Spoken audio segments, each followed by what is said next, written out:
videogame desde que eu era pequeno.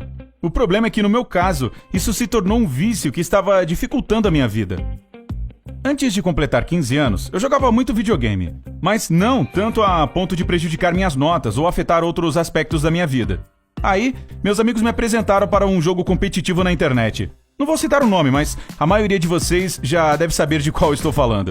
Nós jogávamos juntos, conversando através de microfones, e era super divertido. Nós trabalhávamos como uma equipe. Mas em pouco tempo, meus amigos enjoaram desse jogo e procuraram outros. Mas eu fiquei agarrado nele. Para mim, não era só uma questão de diversão. Era interessante para desenvolver minhas habilidades. Para falar a verdade, eu sonhava em me tornar um jogador de videogame profissional algum dia. Então, dedicava todo o meu tempo livre para fazer isso. Basicamente sentia como se estivesse fazendo alguma coisa útil. Antes, os jogos eram feitos só para as pessoas se divertirem, assim como os filmes e os livros, sabe? Mas agora, parecia que isso era um estilo de vida.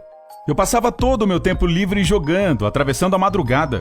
Claro que na escola ficava sonolento e exausto, e mesmo se não estivesse, ficaria pensando no jogo o dia inteiro. Eu assistia a vídeos sobre ele, lia notícias e explorava novas estratégias. E aí, assim que chegava em casa, começava a jogar de novo. Geralmente, eu planejava jogar um pouquinho, depois parar para fazer meu dever de casa e minhas obrigações, mas aí eu ficava só mais 1 hora, 2, depois 3, 4, até amanhecer mais uma vez. Nessa altura, minhas notas tinham caído seriamente. E nem é preciso dizer que meus amigos já tinham se esquecido de mim há muito tempo, pois eu só pensava nesse jogo. Mas eu não me importava, pois estava ficando cada vez melhor no jogo, então o resto não me interessava. Mas as coisas pioraram. Comecei a colocar dinheiro no jogo. Eu guardava a grana do lanche e toda a mesada que meus pais me davam e pagava por coisas adicionais. E tudo era puramente estético. Essas coisas nem me davam vantagem alguma. Meus pais não perceberam no início, pois trabalhavam muito e não tinham tempo para isso. E esse fato permitia até que eu matasse aula para jogar de vez em quando. Então, tudo continuou assim por pelo menos 6 meses, e eu conseguia estudar o necessário para não ser totalmente reprovado. Eu fiquei muito nervoso, irritadiço e rude durante essa época. Eu discutia com outros jogadores no jogo e até os insultava.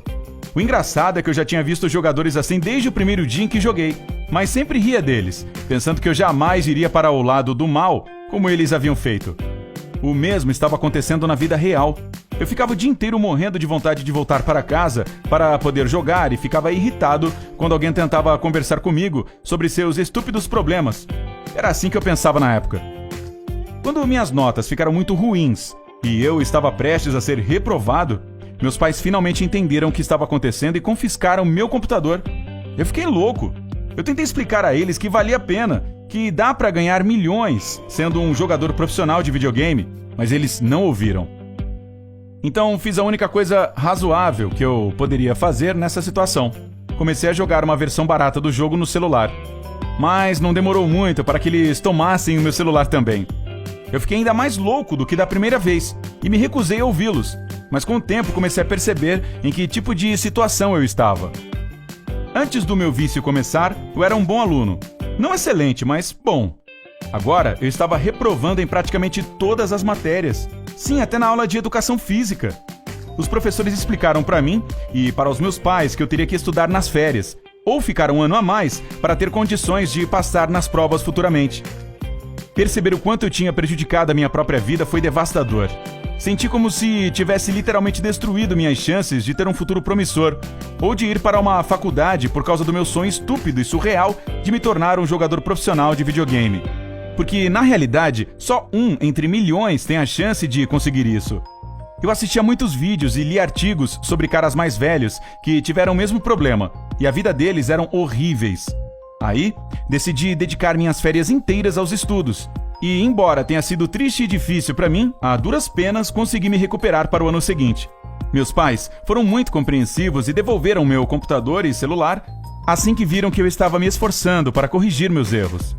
Então, agora estou ok. Ainda é difícil estudar e me preparar para as provas, mas, pelo menos, eu parei de arruinar as minhas chances a tempo. Eu não acho que jogar videogame é ruim, e espero conseguir voltar a jogar quando minha situação melhorar. Não como no ano passado, mas como era antes, quando eu jogava só algumas horas, dia sim, dia não. Até lá, eu tenho que ficar longe dos jogos. Por favor, Compartilhe esse vídeo para que outras pessoas que estão enfrentando o mesmo problema possam acordar e mudar antes que seja tarde demais. E se você já passou por algo parecido, compartilhe sua história com a gente nos comentários.